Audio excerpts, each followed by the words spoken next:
Good morning, and fear not. Well, you're stuck with just me again.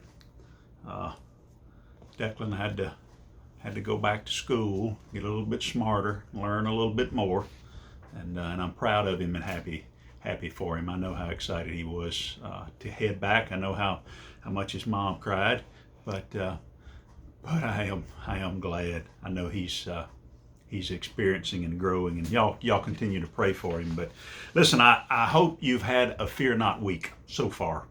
Uh, this morning, our fear not, it comes from Mark chapter 13, verse 11. Listen to this. So when they arrest you and hand you over, don't worry beforehand what you will say, but say whatever is given to you at the time, for it isn't you speaking, but the Holy Spirit.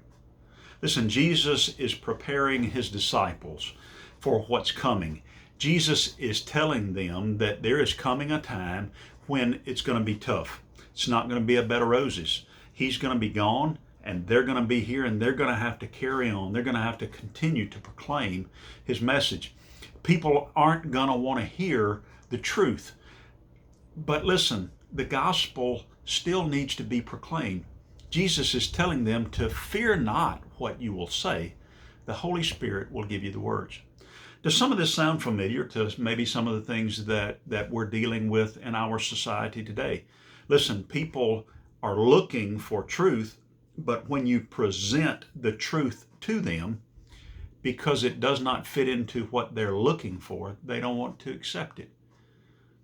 But when they attack us for bringing the truth to us, does that mean that we're supposed to stop, give up, turn around, leave? It's not. You see, Jesus says when they arrest you and when they hand you over. In other words, the disciples went, they didn't like, the people that they went to didn't like what they heard, and they arrested them and they handed them over when they came back, or when they wouldn't stop preaching and wouldn't stop teaching. I think about Paul and Silas when they were thrown into the prison. They were told to stop, but they couldn't stop, so they threw them into a prison. They were arrested and handed over. And I don't think for 1 minute Paul ever thought, what am I going to say? Or Silas ever thought, what I'm going to say? Because they trusted, they knew that God was going to give them the words. And that's what we have to remember too.